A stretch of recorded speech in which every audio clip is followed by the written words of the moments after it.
อีกแล้วรายการปกิณกะแห่งธรรมะณทางสถานีวิทยุแห่งนี้และในวันเวลาเดียวกันนี้พบกันทุกเวลาทุกวัน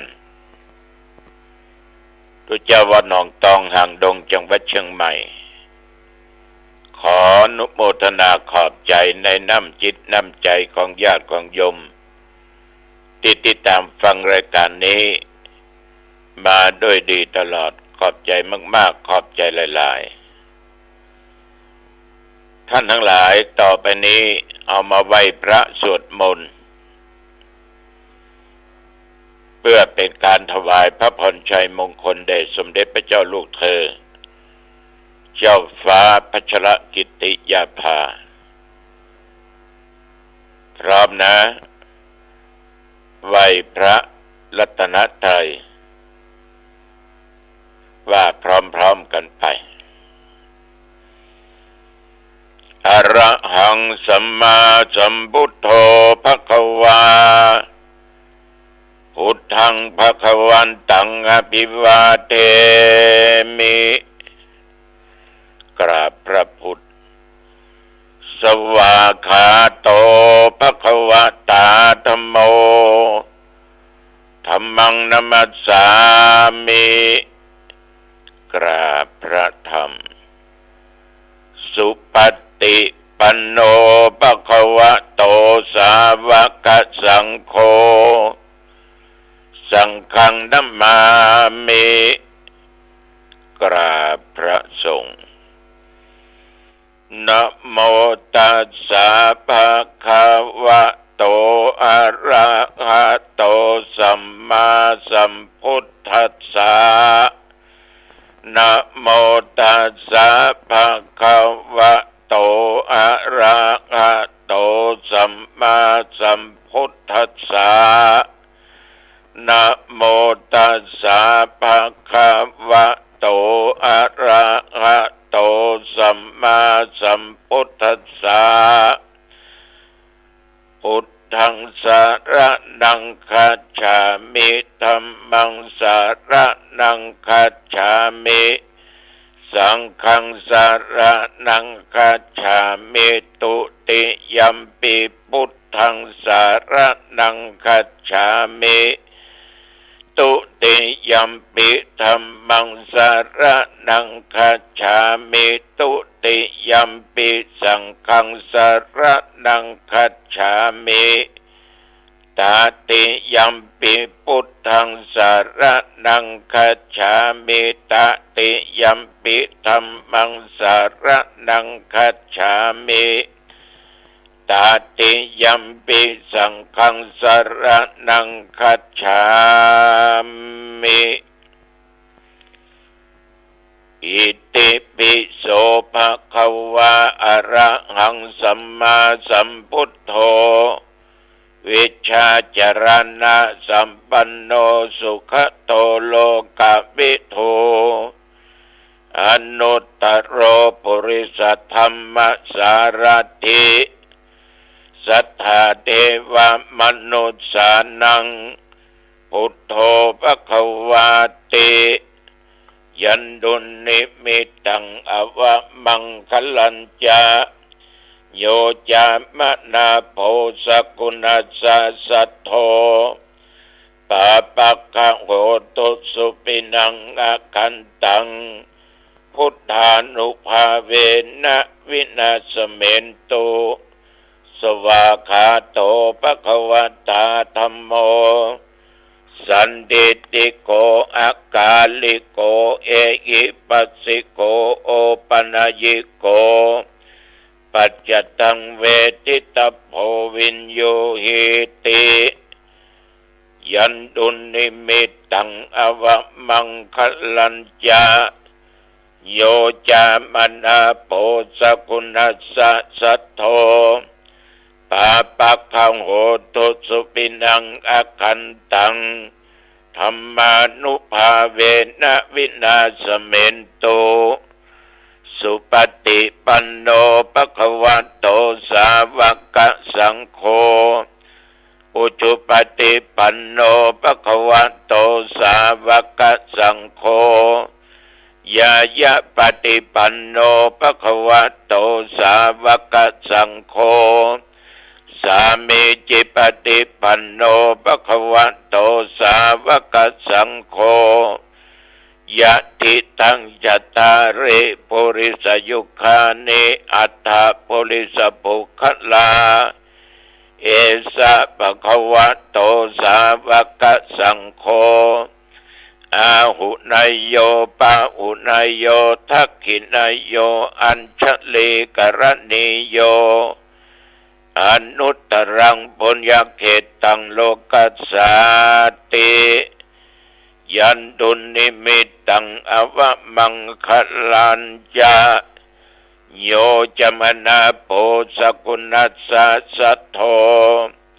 ปาปักขังโหตุสุปินดังอากันตังสังฆานุภาวินัสเมนโตโพชังโคสัตติสังฆโตธัมมานังวิจโยตถาวิริยัมปิติปัสสัทธิโพชังคาจัตตถาปะเรสมาตุเปขะโพชังคาสัตติเตสัพทัสสินามุนินาสัมมัทธคาตาภาวิตาปะอุลิกตาสังวัตตันติอภิญญายะนิพพานายะจะโพธิยาเอเตนะสัจจวัชเชนะโสทิเตโหตุสัพพทาเอกัสสมิงสัมมะเยนะโทโมคคัลลานันจกัสสปังคิลเนตุคิเตติสวาโพชังเคสตะเทสเยเตจตังอภินันติตวาโรคามุกิงสุตังคะเน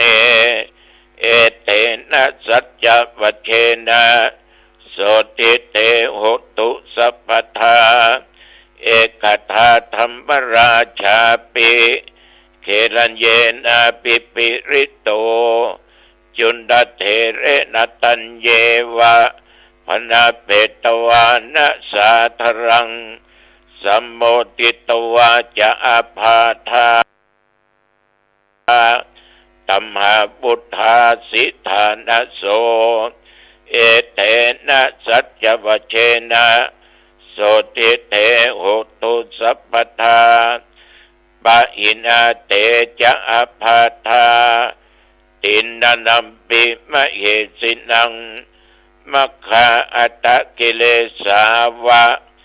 ปัตตานุปติธรรมตังเอเตนะสัจจวัชเชนะโสติเตโหตุสัพพทาภวตุสัพพมังคลังรักขันตุสัพพเทวตาสัพพพุทธานุภาเวนะสัทธาโสทิภวันตุเตภวตุสัพพมังคลังรักขันตุสัพพเทวตา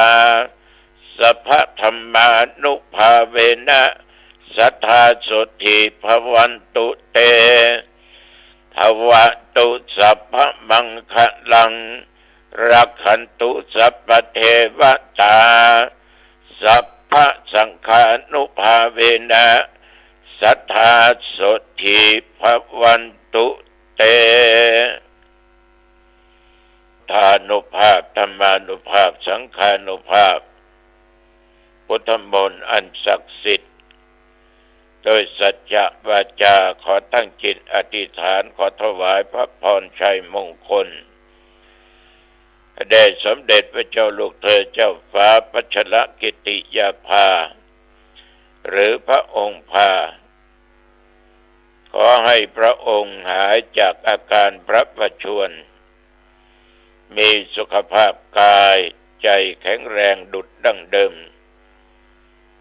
ขอให้พระองค์ทรงมีพระชนมายุยิ่งยืนนานได้120 พระพรรษายิ่งขึ้นไปข ขอถวายพระพรหลายจังหวัดระวังเเรื่องฝนเรื่องน้ำท่วมน้ำหลากขนาดเชียงใหม่เขาก็เกิดหลายอำเภอเนาะแม่ฮ่องสอนก็เจอเมืองน่านก็เจอหลายที่น้ำป่าเวลามันหลั่งลงมาเนี่ยหนีมาตันเอาพอเนาะต้นไม้อย่างว่าถึงล้มละเนระนาดบางที่บ้านจองหอเอือนกาล้มสัตว์การอย่างกาตายเป็นนักเสียหายนักเชียงใหม่เฮานี่ยังพอดีอยู่นะเนาะบุญนักเมืองเชียงใหม่นี่ เพราะศรัทธาญาติโยมก็ชอบทำบุญกันนักที่อื่นก็นักอย่างเดียวกันแต่ว่าเรื่องธรรมชาติเรื่องฟ้าเรื่องฝนเอาบ่สามารถที่จะไปหักห้ามมันได้นับตั้งแต่ตะวามาถึงปัจจุบันนี้เที่ยวบริเวณวัดหนองตองใกล้เคียงใต้เหนือตรงออกฝนตกอยู่วันยังค่ำ ตั้งแต่เมื่อคืนมาจนถึงเมื่อวันพดหรือเมื่อตอนลงสิจะไปไหนก็ลำบากญาติโยมตะวานี้ก็เรียกว่าฉันเช้าแล้วก็อยู่วัดไปไหนสักทีกินข้าวตอนแล้วก็อยู่วัด แต่เบื่อได้เสียเวลากันนั่งเทศธรรมอัดธรรมอย่าง4-5 ชั่วโมงวันนี้จัดการไปส่งละหลายสถานีด้วยกัน 3-4 สถานีก็ออกไม่ออกท่านผู้ฟังทั้งหลายอุณหภูมิเดี๋ยวว่านี่ก็อยู่36ปัจจุบันประเดี๋ยวนี้ก็20 องศาอย่าแคลนน้อยท่านทั้งหลายวันนี้ที่วัดวังสิงห์คำนะท่านสาธุเจ้าหลวงจะได้รับการแต่งตั้งเป็นรองเจ้าคณะอำเภอเมืองจังหวัดเชียงใหม่ครูบาวัดวังสิงห์คำนะประแดดนี่นะ พากันไปโยมกี่ข้องายแล้วตุลุงก็จะไปสวดชยมงคลคาถาวันนี้หลวงพ่อภาคพระธรรมเสนาบดีพระพรหมเสนาบดีคงจะมาเป็นประธานถ้าบางอันก็รองภาค7หลวงพ่อพระธรรมเสนาบดีวัดพระธาตุเจ้าโดยสุเทพและพระสงฆ์มหาเถระจะได้แสดงความยินดีสวดชยมงคลคาถาเพื่อเป็นมังคละมงคลต่อตัวท่านพระครูที่จะได้รับการแต่งตั้งเป็นรองเจ้าคณะอำเภอเมืองเชียงใหม่อำเภอเมืองเชียงใหม่ในวัดมันมี100 ป่าจัดนักหรอกเลยได้รองอยู่3 ตนเหมือนจังหวัดเชียงใหม่แต่ก่อนมีรอง2ประเด็นนี้ญาติโยมทั้งหลายลองเพิ่มขึ้นมาเพิ่มขึ้นมา 2-3 ตนด้วยกันเป็น5 ตนรองจังหวัดอำเภอไหนนักก็เพิ่มรองอำเภอแถมง่ายต่อการปกครองแบ่งการปกครองกันไปหน้าที่ไผหน้าที่มันทำหน้าที่สำหรับเจ้าคณะอำเภอห่างดงนั่นก็มีรอง2วัดถึงสำนักสงฆ์มดกันมีอยู่87 วัดนี่ได้รอง2 ตนบางที่วัดมาถึง30มาได้รองเนี่ย ก็ยังอยู่ในเกณฑ์พิจารณาอยู่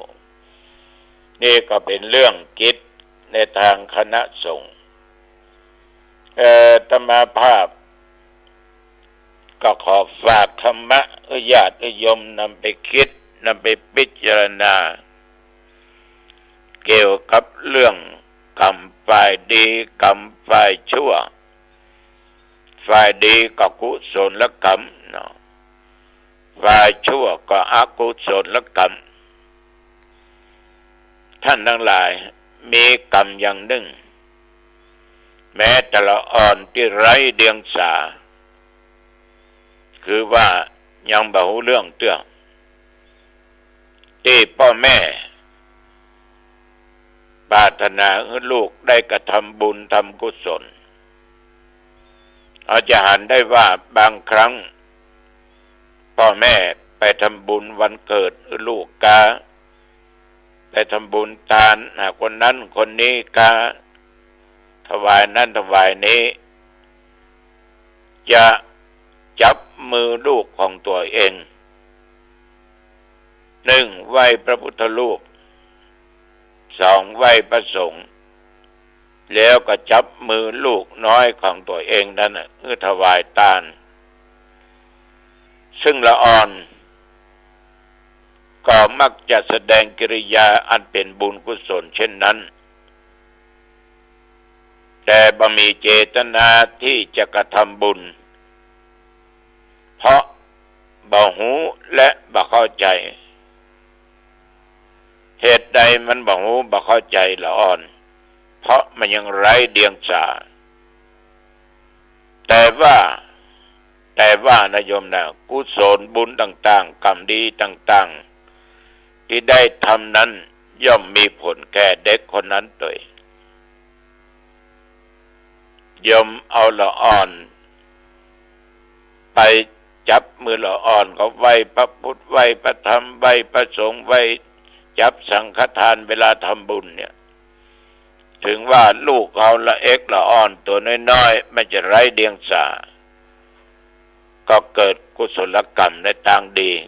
ย่อมได้ผลดีอีกอย่างหนึ่งฝ่ายอกุศลยกตัวอย่างเอาละอ่อนอย่างเดียวกันพ่อแม่อุ้มอยู่บนตักบ่มีความรู้สึกและนึกถึงบุญคุณของพ่อของแม่บ่ฮู้บาปบ่ฮู้บุญบ่ฮู้คุณบ่ฮู้โทษแต่ประการใดๆเวลาเขาหิวมาเนี่ยเขาหิวเขาก็หายมีความโกรธปะเปาใจพ่อแม่ก็จะทุบจะตีจะยิกจะยิกลูกอันนั้นลูกยิ่งให้เนอะแต่ว่ากิริยาของลูกที่จะทุบจะตีควรพ่องใจมือใจอย่างควรพ่อแม่ที่อุ้มอยู่บนตักตามภาษาของละอ่อนที่ไร้เลียงสาแต่อกุศลกรรมที่ทำแล้วนั้นย่อมบ่ไร้ผลคงยังมีผลอยู่แม้ปัญญาและจิตนาจะอ่อนไปก็ตามนั่นเพราะมันแสดงถึงความโกรธขึ้นมาโยมเอาลูกไว้ในตักมันให้จะกินนมให้ก็อยากนั้นให้ก็กินนี้อยู่บนตักโยมมันทุบตีทำทุกสิ่งทุกอย่างมันยังจะมีผลอยู่ฉะนั้นอกุศลกรรมเนี่ยต้องระมัดระวังกายมีศีลเป็นสุขล้ำใจของเฮานี่มีธรรมเป็นสุขเลิศถ้าว่าญาติโยมมีถึงศีลและถึงธรรมจะมีแต่ความล้ำเลิศ จะมีแต่ความล้ำเลิศประเสริฐนักถึงชาตินี้และพบหน้าต่อไปขออนุโมทนาต่อญาติต่อโยมทุกท่านทุกคนที่ได้มีน้ำจิตน้ำใจในการจัดซื้อเตียงไปรับคนไข้เข็นแบบอัตโนมัติแล้วก็เตียงที่เอาไว้ทำแผลแก่คนไข้เช่นต้นว่าแม่ขันคำมโนจิตนี่ประเด็นนี้กำลังติดต่อซื้ออยู่นะแม่เนี่ยซื้ออยู่ถ้าเสร็จไปได้ก็จะบอกแม่ตาลมาอันและเองส่วนหนึ่งนั้นจะตาลเกี่ยวกับเครื่องชั่งน้ำหนักวัดความสูงของคนไข้หรือบุคคลทั่วไป ขอบใจต่อญาติโยมที่ช่วยกันบูรณะศาลามีนายนวลนางบัวเรียวเชียงคำนี่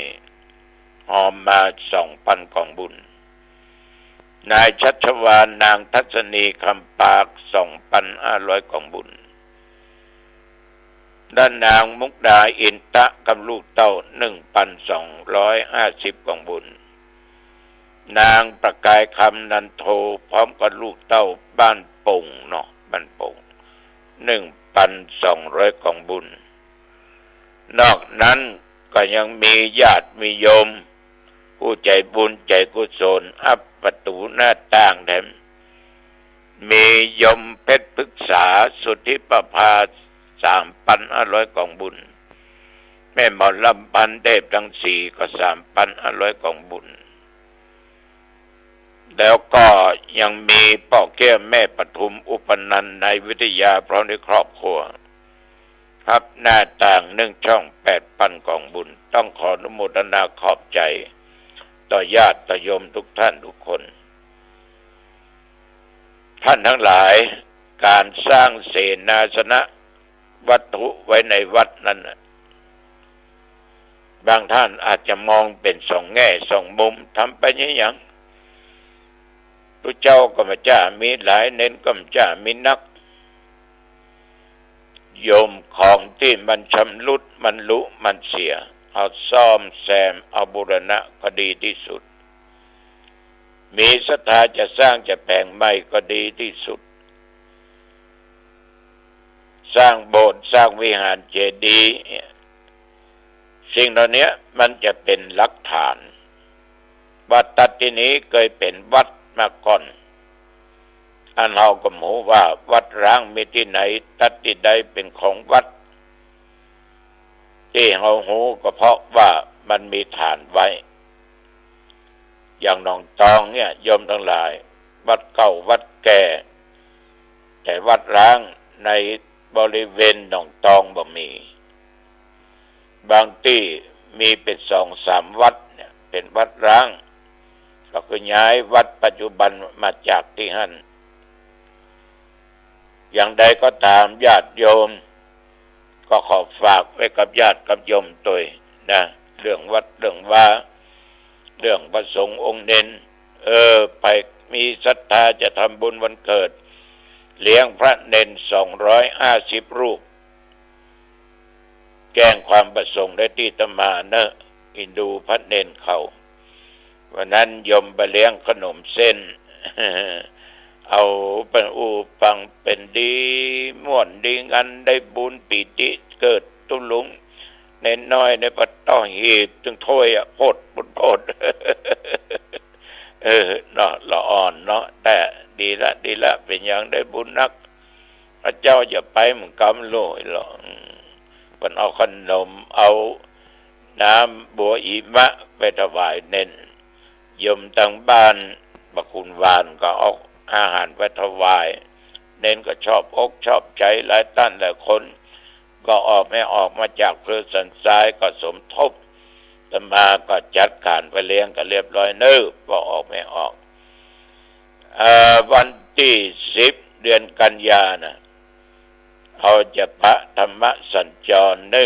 ที่วัดวารุกลามปุ่นห้วยทรายตำบลห้วยทรายอำเภอแม่ริมบ่ายโมง 30ตอนเช้าปะกันที่วัดท่าเดืออำเภอสมบัติตองได้การธรรมสัญจร31 เดือนเนี้ยปะกันที่วัดป่าฐานหางดงรายการธรรมสัญจรวันที่7ก็จะกินจะทานที่วัดหนองตองทำบุญอายุตุลุงไปว่างพักกันไปอายุวันโนสุขังพลังพบกันใหม่โอกาสหน้าเจริญพร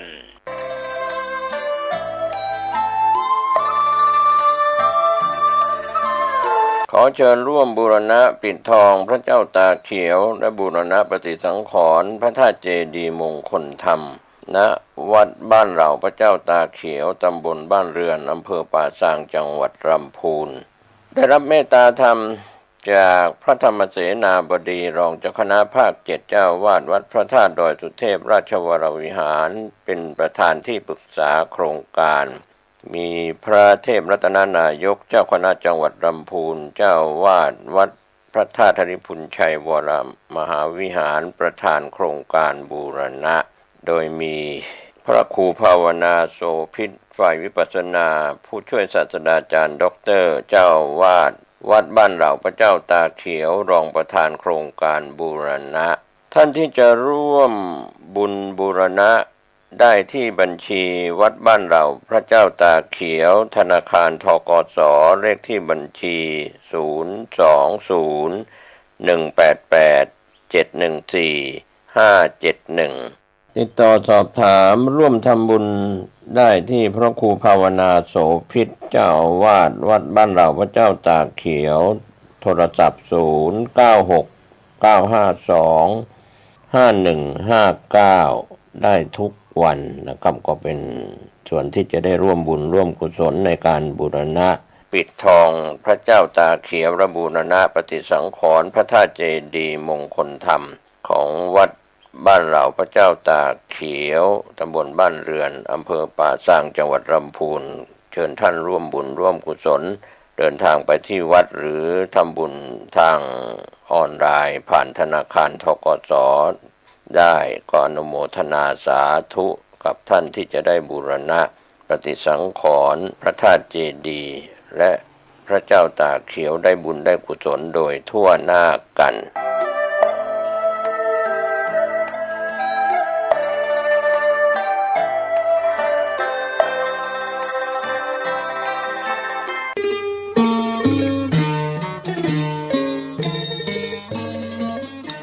ข่าวสารเพื่อการประชาสัมพันธ์ด้วยทางวัดชัยสถานป่าเศร้าน้อยตำบลสันปุเรอำเภอดอยสะเก็ดจังหวัดเชียงใหม่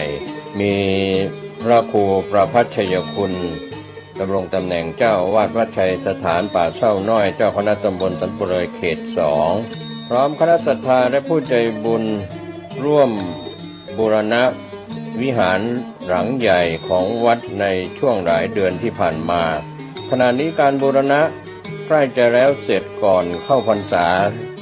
ในช่วงเทศกาลเข้าพรรษาปีนี้จะใช้เป็นสถานที่บำเพ็ญกุศลตลอดฤดูกาลเข้าพรรษาและออกพรรษาก็มีการบูรณะเปลี่ยนหลังคากระเบื้องทั้งหมดแล้วก็บูรณะในส่วนต่างๆใกล้จะแล้วเสร็จหลายท่านที่ยังไม่มีโอกาสจะได้ร่วมบุญร่วมกุศลก็สามารถติดต่อสอบถามและร่วมทำบุญได้ที่พระครูประภัชชัยคุณเจ้าคณะตำบลสันปุเรอเขต2เจ้าอาวาสวัดชัยสถานตำบลสันปุเรออำเภอ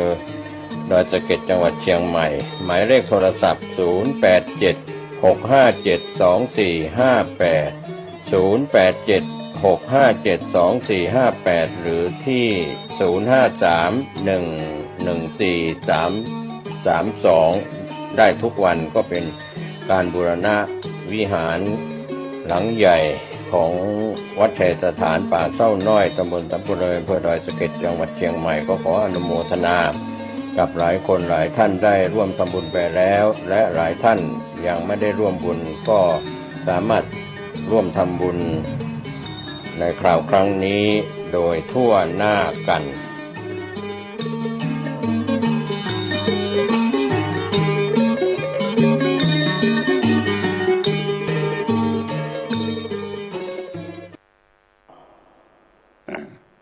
คำว่าพัฒนา